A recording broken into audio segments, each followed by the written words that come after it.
개인적으로 저는 이제 주로 대선 때 조직 활동을 조직 상황실장 했습니다. 경선 캠프에 조직 상황실장을 했고요.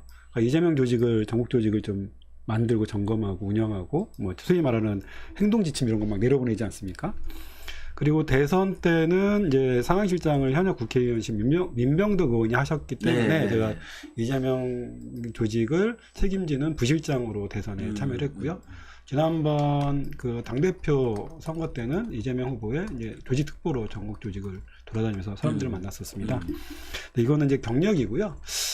이번 20대 대선은 왜 졌을까? 뭐 다른 요인도 되게 많을 겁니다. 뭐 정책적 실수도 있을 거고요. 또는 뭐 국민들이 코로나 이후에 요구하는 열망을 받아내지 못한 것도 있을 거고. 소상공인들 지원금이 제대로 안 됐죠. 뭐 여러 가지 정책적, 뭐 제도적 허점도 있었겠지만 그거는 뭐 제가 관여할 문제는 아닌 것 같고요. 조직을 담당했던 사람 입장에서 조직적 관점에서 본다면 당 조직이 국민하고 소통하지 못했다고 보는 겁니다. 효능성을 못 보여줬다. 그러니까 현장 당의 조직은 되게 굉장히 크고 굉장히 그 세밀한 조직입니다. 다 아시지만 전국에 250개 지역위원회가 존재하고 있고요. 물론 이제 뭐 활성화된 것도 있고 활성화되지 못한 것도 있지만 대한민국의 어떤 조직보다 강력한 조직 네트워크를 갖고 있는 게 정당 조직입니다. 그리고 정당 조직에 현장에 책임지시는 분들이 공식 용어로는 지역위원장 그리고 대부분 현역 의원님들이 지역위원장을 겸하고 계십니다. 우리는 왜 졌을까? 그 부분에 대해서 조직을 담당했던 제 입장에서는 이렇게 평가하고 있습니다. 당의 조직이 특히 당의 골간 조직인 지역위원회가 국민과 소통하지 못했고 국민들 입장에서는 그 효능감을 보여주지 못했다. 특히 그거를 총괄 지휘 관리하시는 현역 국회의원님들이 좀 반성할 때가 됐다. 그리고 이번 총선이 저는 그렇게 보고 있습니다. 물론 고생해 오셨고 역할을 하셨던 분들도 계십니다. 하지만 대선이라는 큰 선거에 졌다고 한다면 그 진 것에 대해서는 여러 가지 요인도 있을 거고 반성도 하고 책임도 돼야 되겠죠. 그 책임 중에 하나는 새로운 시대적 변화 그리고 새로운 국민들의 욕구를 받아 안을 시스템을 정비할 때가 됐다. 시스템 정비는요, 정당은 별게 없습니다. 사람을 바꾸는 겁니다. 사람을 바꾸는 게 뭐 정당이 물건을 생산합니까? 아니면 뭐 정당이 뭘 산업을 일으키는 게 아니잖아요. 그렇죠. 정당이라고 하는 것은 국민과 소통하고 국민들의 이익을 대변하여 효능감 있게 움직이는 사람을 상품으로 내놓고 그 사람을 통해서 심판받는 것입니다. 그래서 대통령 후보가 있는 거고, 그래서 뭐 도지사, 뭐 시장 후보가 있는 거고, 당의 이름으로 추천을 하는 거죠, 상품으로. 그다음에 국회의원 후보도 그렇게 당의 이름으로 후보를 내놓게 되는 겁니다. 국민들은 그 후보를 통해서 그 정당을 평가하게끔 되어져 있고요. 물론 정당이 바라보고 있는 정강정책이라든가 비전도 참고하고 계시지만 결국 그걸 집행하는 분들은 현역 국회의원들이시고 현역 지역위원장들이시기 때문에 이번 선거는 민주당의 체질을 바꿀 수 있느냐 없느냐. 민주당이 현실 세계에서 국민들에게 효능감을 보여줄 수 있느냐 없느냐를 평가하는 그런 기준이라 생각합니다. 그런 의미에서 당을 좀 더 면밀하게 봐주셨으면 좋겠어요.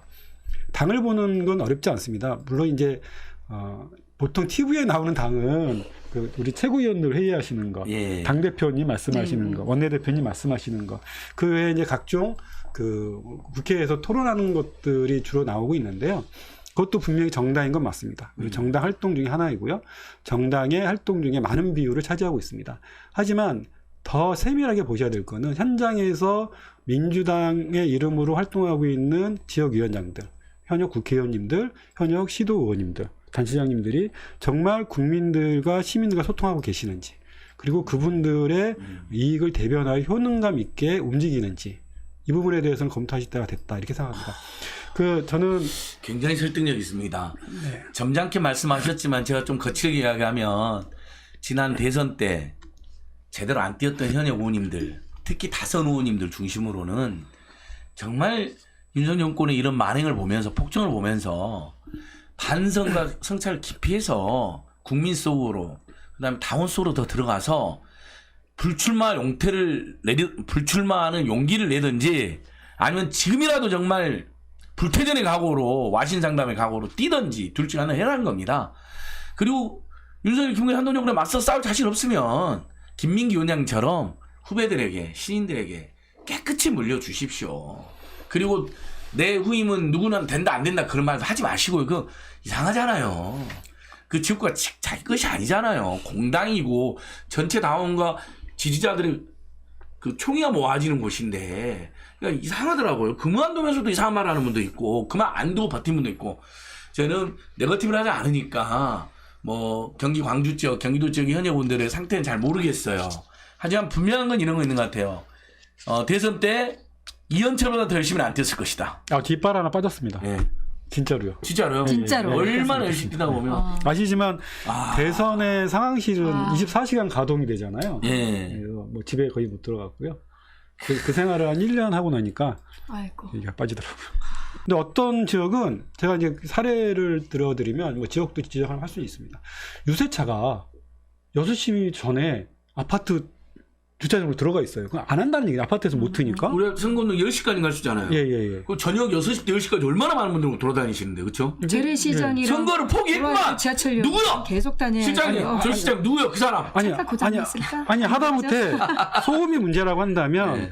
교차로에 세워놓고 영상 모자를 틀어야 됩니다. 많은 보는데 세워놔야죠. 그렇죠. 교차로에. 주차장에 들어가 있는 건 기본인데요. 아니죠. 유세차는. 그런 상황 보고가 굉장히 많이 올라왔고요. 네, 맞아요. 저도 대선 때 저는 저희들 밖에서 뛰지 않았습니까? 근데 계속 현역 의원들이 안 보인다, 안 뛴다는 특히 다선 의원들 일부 중심으로 제일 화가 나는 거 이런 경우 있습니다. 586 중진들도 일부 반성해야 됩니다. 불출마 선언하세요, 차라리. 그러니까 바라보는 사람 입장에서 입장은 다를 수 있습니다. 근데 후보 지지 현수막을 정당 현수막을 걸지 않습니까? 예. 보통 눈에 잘 띄는데 걸어야 되잖아요. 그렇죠. 진짜 잘 뛰는데 걸어야죠. 네, 네. 그걸 위해서 본인 선거 때 걸었던 곳에 네. 걸어야죠. 그렇죠. 그걸 가장 위해서 잘 보이는 잠 안 곳에. 자고도 막 가잖아요. 네. 네. 근데 골목길 안에 들어가 있어요. 누굽니까, 실장님? 자, 이제는 말했습니다. 서울의 뭐 북부 지역이 어디 지역이고요. 그러니까 그런 경우가 이제 물론 그걸로 떨어졌다 이렇게 말씀을 못 드립니다. 하지만 국민들은 저 집단이 정성이 절실함이 그리고 우리한테 다가오려고 하는 노력이 있나 이렇게 판단하게 되는 겁니다. 네. 작지만 간절함이 있어요. 그렇죠. 간절함이 있어요. 내가 당선이 된다. 내 선거처럼 예, 사실은 예. 대통령 선거도 해줘야만 네. 국민들도 알거든요. 그럼요. 대선 후보가 일일이 동네를 못 오기 때문에 여기에 민주당의 의원이 그냥 대선 후보랑 같다라고 보거든요. 네네. 열심히 안 하면은 네. 그렇게 보일 수밖에 없는 거죠. 아니, 제가 100번 양보해서 총선은 자기 선거니까 정말 뭐 24시간 피눈물 나게 뛰었다가 피땀 흘려서 대선은 그래도 최소한 2분의 1은 뛰어야죠. 근데 2분의 1도 안 하는 사람이 많은 것 같아요. 그리고 지난번에 검찰이 부당하게 체포영장 2번 청구했을 때 그걸 가결하고 자빠져 있는 사람들 뭡니까? 나 같으면 아무리 이재명이 마음에 안 들어도 일단은 이거 막아내고 그 다음에 내가 대표님 부결에 앞장섰습니다. 하지만 나 대표님한테 할 말이 있습니다.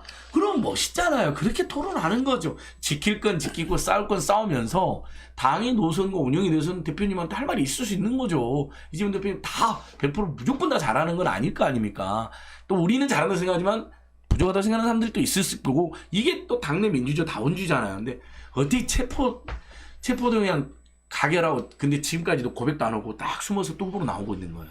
이제 저는 그걸 보면서 그런 생각을 해요. 그러니까 아무리 당대표께서 뭐 체포동의안과 관련돼서 본인이 이러저런 말씀하셨다 하더라도 동지로서 그게 국회에 넘어왔을 때에는 동지의 관점에서 주권 행사했어야 된다.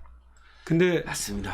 그것을 그냥 일반 법에 잡듯 사실은 이제 법원에 가서도 너무 허접하니까 부결된 거 아니겠습니까? 네. 근데 본인들 입장에서는 법률의 잣대로 봤을 때 타당하다고 해서 탄성표 냈을 거 아니겠어요? 예. 그런 거잖아요. 동지가 아닌 거죠.